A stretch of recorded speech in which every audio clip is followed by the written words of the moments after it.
Assalamualaikum warahmatullahi wabarakatuh. Wadia balad ate ofisial di mana wae ayana. Alhamdulillah wa syukru ala ni'amillah. Kalawan diwuh ku qabul anu maha agung, dibarengan ku pang ijabah anu maha kawasa.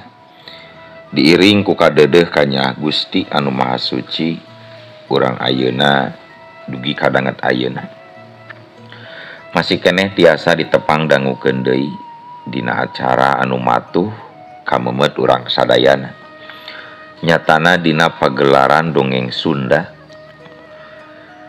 jejer carita gara-gara munjung kantun bagian anu ka 40 tilunanya upami telepatna.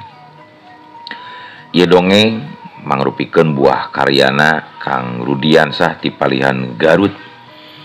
Kangge Kang Rudiansah ngahaturkeun rewu nuhun laksa ketika bingahan. Rehna parantos ngintunkeun naskah sekaligus ngawidian mamang kangge medar ieu dongeng dina channel ATE official ieu. Atuh sumangga kanu teu acan subscribe geura subscribe heula. Ngarah langkung pogot sareng langkung semangat deui ka si mamangna dina enggoning medar ieu dongengna. Ning hilap di like di komennya nu saseueur-seueurna. Lainna naon, mamang masok bingah kitunya. Upami maosan komentar-komentar ti para wargi sadayana teh. Kalintang bingahna deui upami mah link video mamang ieu dipangeserkeun atanapi dipangbagikeun.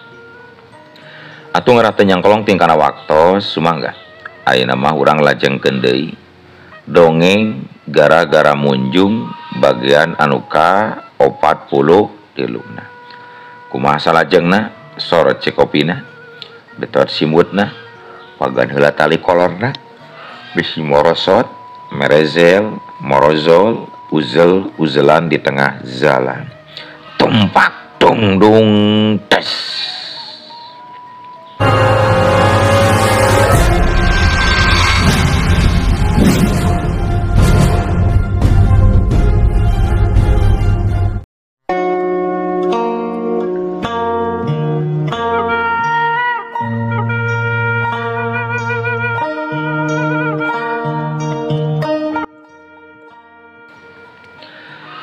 Kocapkeun dina poe isukna Nyi Euis akhirna mah bisa patepung lawung jeung Jang Asep sarta ngobrol panjang lebar. Satu tas mamake Halimi ngidinan jeung ngatur waktu nu hade. Mangsa Nyi Euis katut Jang Asep patepung sarta ngobrol paduaan di tempat anu merenah tur teh seorang oge nu wani ngaganggu. Satadina mah Nyi Euis teh salempang sok inggis Jang Asep teu daek panggih jeung dirina lantaran rumasakeun baheula pernah nganyerikeun hate Jang Asep. Ingat keneh waktu Jang Asep nginjem indungna Jang Asep nginjem beas ngadon di Tungian atau di Cudesan. Hampura Bibi Asep, hampura Bibi.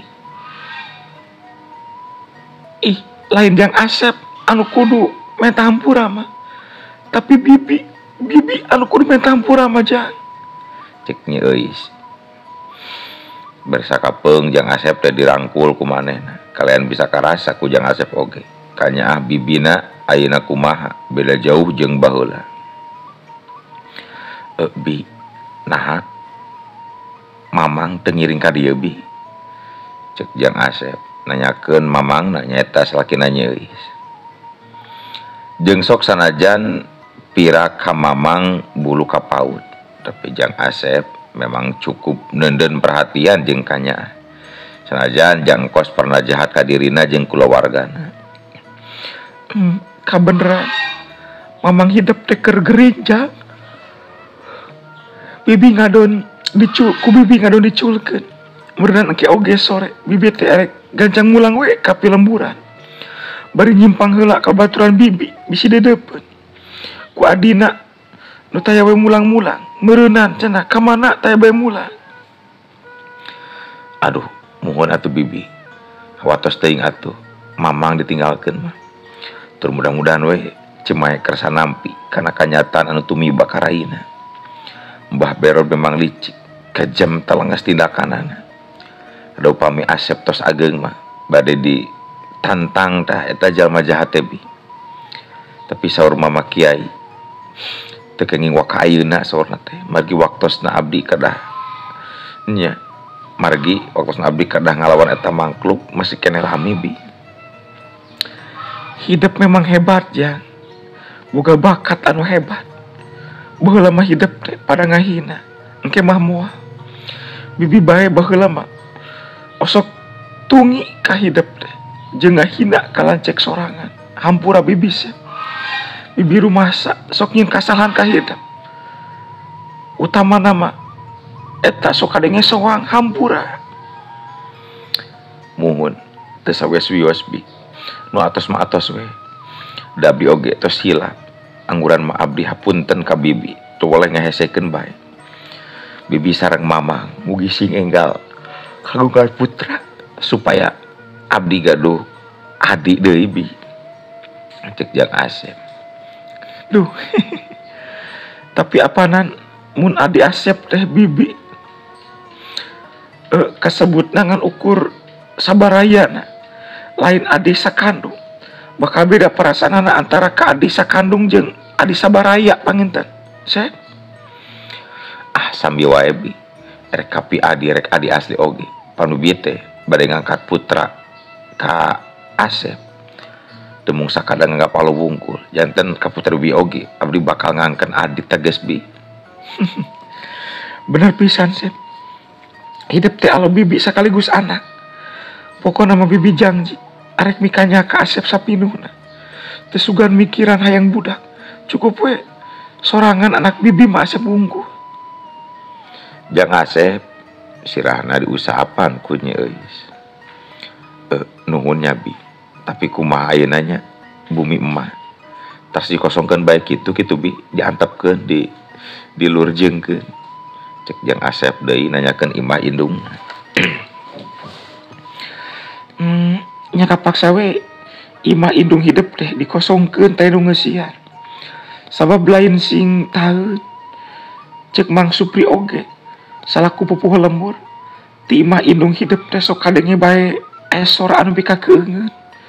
Atawa mun parang aya jalma anu ngaliwat ka imah indung hidup sok kamebae anu teu pararuguh. Jeung kawenehan nempo bungkeulekan anu pikasieun. Komo ti peuting mah sok aya juri kukuncungan cenah cicing dipir imah deukeut tangkal nangka. Astagfirullahalazim. Jang Asep nepi ka ngusap beungeut bari ngucapkeun astagfirullah. Ieu memang salah bibi jang. Mun baheula bibi merhatikeun ka indung hidup mah beuneunan moal kieu jadina. Latan hirup susah teh nu ngabantu. Beuneunan ayeuna teh moal ngaranepan samodel kieu. Ieu sadaya sanes lepat bibi. Tapi tos takdir Gusti we, emas sareng bapa hirup rumah tanggana kedah hancur. Abdi nyalira kedah ikhlas kalengitan indung bapa katut adi. Sep sing tekun, sing soson-soson, sing junun mas santrenanya, sing pintar nepi ka lulus. Mun geus beres omat hidup, lamun geus beres mas santren omat hidup engke mulang teh tong ka mana bae. Langsung we tepungan bibi ka lembur. Hampura bibi moal bisa lila-lila deui aya di dieu. Sabab bibi teh malang ka mamang maneh nu aya di lembur Sep.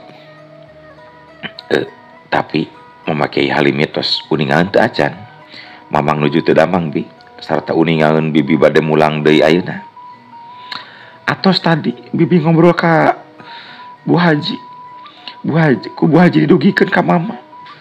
Malah guru hidup oge nya eta memakai halimi. Kirang panujueun kana sikap bibi anu memang geus ngabohong ka salaki. Dosa hukumna cenah ngabohong ka salaki teh. Kaduhung bibi oge. Nya kaduhung geusna. Tapi anjeunna enggal masihan cai landong keur mamang hidup jang. Mudah-mudahan we atuh Mamang sing enggal damang deui ulah kateterasan. Oge bibi sing aya dina kasehatan sarta aya dina kasalamatan nalika muli ka palimuran bi. Loba deui obrolan-obrolan sejenna anu lumangsung antara Nyeis jeung Jang Asep. Malah dina waktu anu sempet Nyeis mawa Jang Asep ka pasar anu deukeut. Meuli dahareun jeung pakaian katut alat-alat keur sakolahna. Nyeis untung mawa kertas cek. Henteu leungit deui mangsa init ka Gunung Gede jadi bisa nyelang nyokot duit di bank. Tur sanggeus dipangmeulikeun sagala kaperluanana. Ku Nyeis ongkoh dibere bekal gede oge. Mahi keur sabaraha bulaneun mah. Oge Nyeis janji engke bakal mindeng datang ngalongokan Jang Asep. Dina wanci pas sore Nyeis terus amitan ka Mama Kiai Halimi katut ka Bu Haji Imas. Katut ka Nya Ajijah sakaligus bari nitipkeun Jang Asep. Mama, ibu, oge ka Nya Ajijah. Ayeuna tos waktuna panginten. Abdi teh pamitan bade uwi dewe ka Pilemburan. Sakali deui nuhun pisan. Parantos nampi kadongkapan sim abdi. Oge sakantenan pun alo teh ku abdi dititipkeun di dieu. Hapunten. Mubilih aya kalepatan ti pun alo oge ti abdi nyalira. Ngawakilan sepuh-sepuhna. Abdi ngawiatkeun Jang Asep. Ceuk Nyeis semu ngalimba nyarita kituna teh. Mama Kiai Halimi ngarenghap sedengkeun Bu Hajah Imas katut Nya Ajijah. Terus bareus ku Cimata ngarasa kagagas meureunaan ku lalakon hirup Jang Asep anu sakitu beratna lantaran ditinggalkeun ku indung bapana. Biinah maot sedengkeun Mang Kasam kacaritakeun geus dipikeun ka tengah laut ku dayang-dayangna Nyi Blorong anu ngamuk jeung murang mare. Lantaran teu bisa nyokot Jang Asep dijadikeun korban wadal. Tur eta kayan teh Mama Kiai Halimi jeung anu sejenna memang geus arapaleun nasibna Mang Kasam teh kumaha. Lantaran dibejaan ku getaran batin Nyi Roro Kidul ngaliwatan impian ka Mama Kiai Halimi. Lisan sarta perhatian ti Nyeis kana kayan di dieu nya di ieu pasantren. Ku mama ditarima pisan. Oge ngeunaan Jang Asep teu kudu dititip-titipkeun. Da mimitina oge mama nu mawa. Jeung leuwihna teh eta Jang Asep teh geus dianggap keluarga mama sorangan. Sok sanajan tanggung jawab mama can bisa sapinuna ditumplekeun ka Jang Asep. Sebab masih kawangku kurasa tanggung jawab salaku guru kanu jadi murid pasantren. Dahar zayana warag mamoal mudah-mudahan we sing gede barokahna. Nuhun pisan mama. Kanyah mama kapun alo ditampi pisan ku abdi pribadi. Sarta abdi oge ngartos kana kayan di dieu. Nanging upami mama teu kaabotan teu langkung 4 sasi sakali abdi teh hoyong ngalongokan pun alo oge meureunaan bekal anjeunna salama di dieu. Nya mangga Nyeis ku mama moal dihalang-halang moal diulah-ulah da Nyeis oge sarua kulawargana boga hak neudeun perhatian jeung kanya ka Jang Asep. Ngan ibu teh miharap Nyeis mugi ridho jeung ikhlas Jang Asep sakola sareng masantren di dieu tug dugi ka jucungna nya. Kalayan Nyeis ulah hariwang tur ringrang ulah horiwang tur hocewang ngeunaan jalan pi usaheun mah loba di daerah di oge. Tuh tinggal Jang Asep na we geus lulus sakola sarta menang ijazah tur cukup umur karak bisa ngalamar gawe. Atuh soal jodoh engke oge bakal aya pasanganana keur Jang Asep anu cocok. Cek Bu Hajah Imas. Jang Asep oge aya di dinya sabenerna mah keur ngeluk tungkul teu loba carita. Ngan hatena we teu oleh sasaredetan.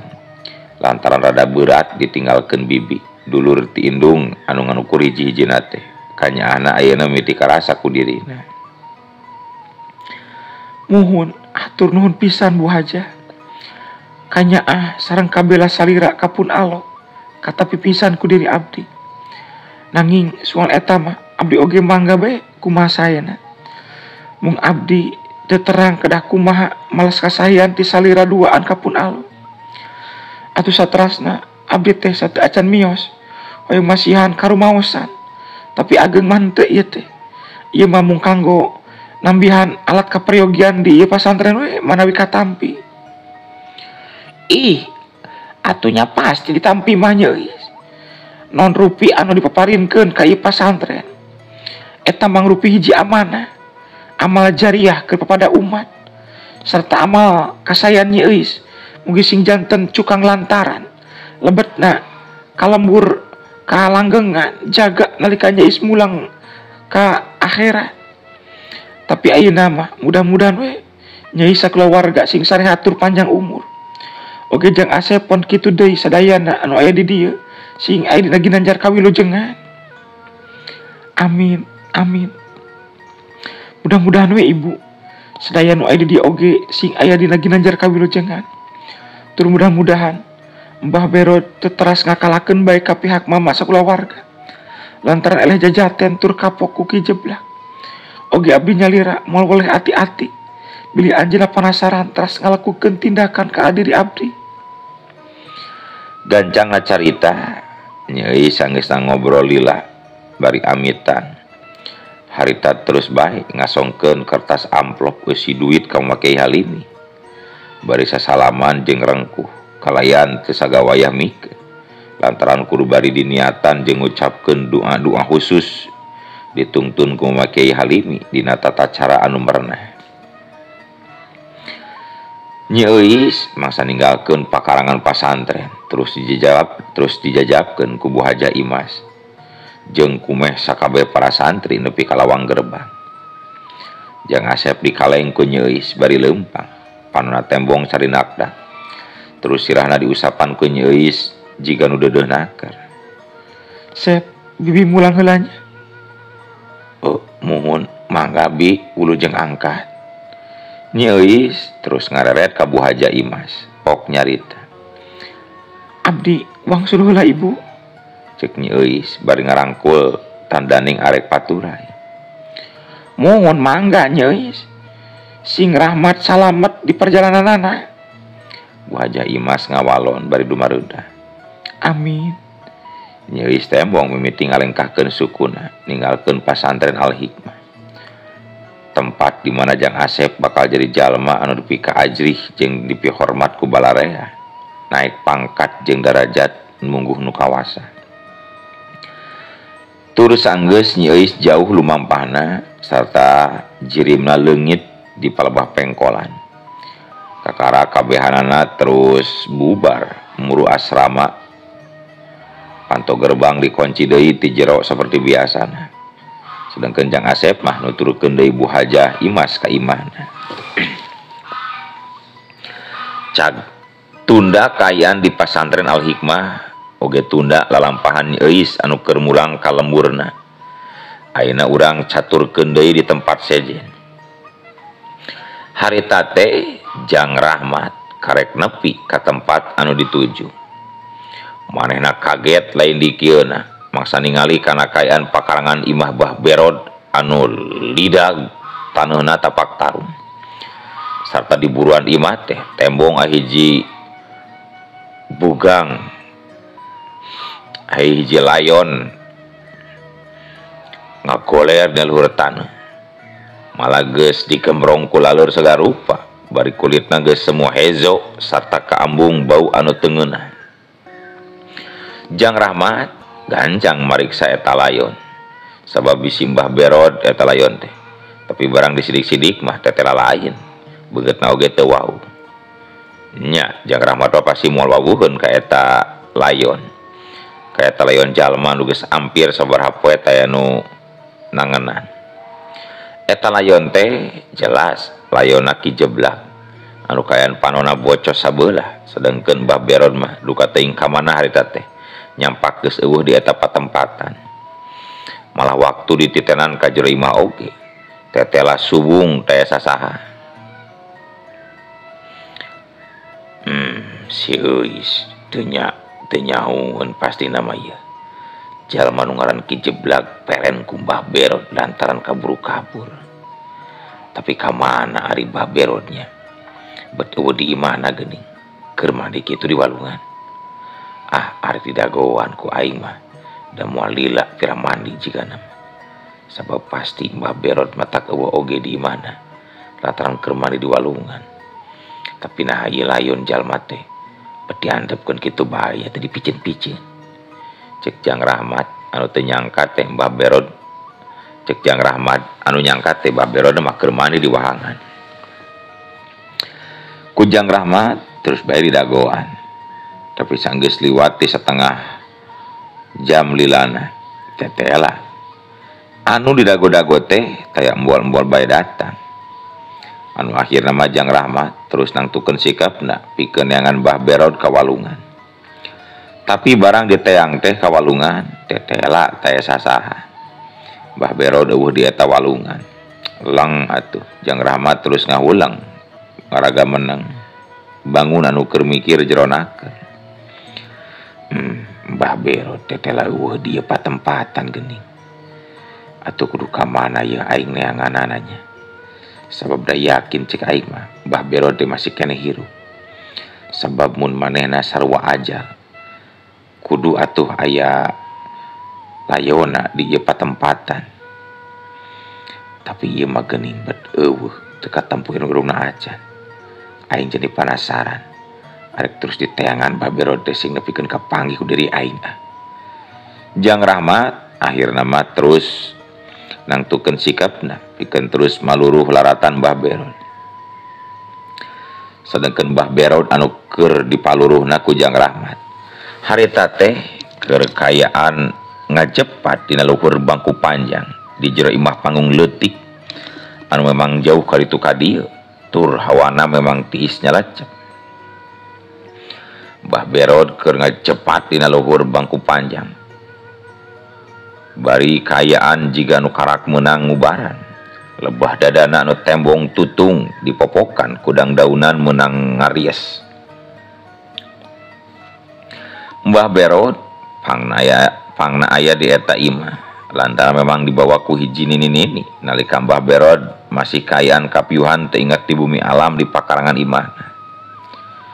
Kulisik Mbah Berod ngulisik terus sumengirnan ka nyeri. Aya di mana ya aing cek Mbah Berod anu pikeun ka sakitu kalina eling deui tina kapiuhanana. Sabab geus sabaraha kali Mbah Berod sadar terus kapiuhan, sadar kapiuhan. Lebah dieu Mbah Berod memang sarua nandangan tatu di jero anu kawilang parna.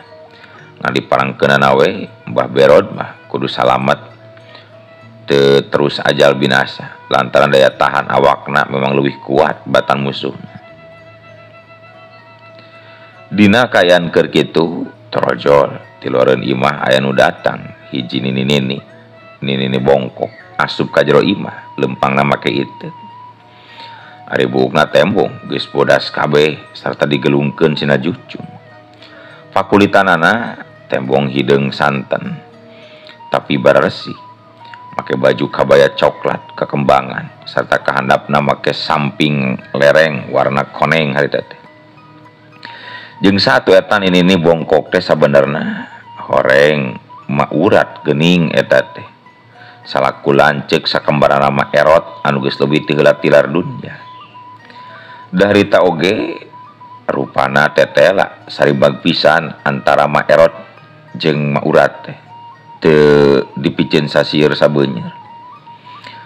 Mbah Berod maksakeun maneh hayang hudang tina ngagolerna tapi dadana kaburu ngacenghak manten.